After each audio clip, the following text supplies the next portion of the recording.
সম্প্রতি জাতীয় ক্রীড়া পরিষদ এনএসসি কর্তৃক ২০২৫ সালের বিসিবি নির্বাচন নিয়ে তদন্ত কমিটি গঠনের যে গেজেট প্রকাশ করা হয়েছে সে বিষয়ে বিসিবি তাদের অবস্থান পরিষ্কার করেছে একটা সংবাদ বিজ্ঞপ্তি প্রকাশ করে।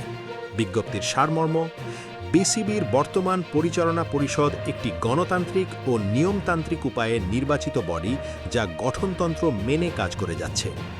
এনএসসির তদন্ত কমিটির কারণে বিসিবির স্থিতিশীলতা ও স্বাধীনভাবে কাজ করার পরিবেশ বাধাগ্রস্ত হতে পারে বলে বোর্ড মনে করছে।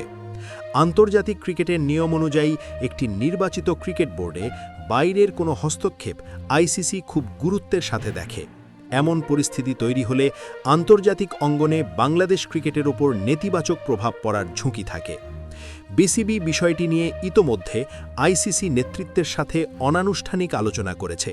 তবে আনুষ্ঠানিক কোনো পদক্ষেপ নেওয়ার আগে বিসিবি চায় জাতীয় ক্রীড়া পরিষদের সাথে সরাসরি কথা বলে বিষয়টি পরিষ্কার করতে। দর্শক, আপনারা কি মনে করেন? আমিনুল ইসলামের বোর্ড কি বৈধ নাকি অবৈধ? কমেন্টে জানাবেন।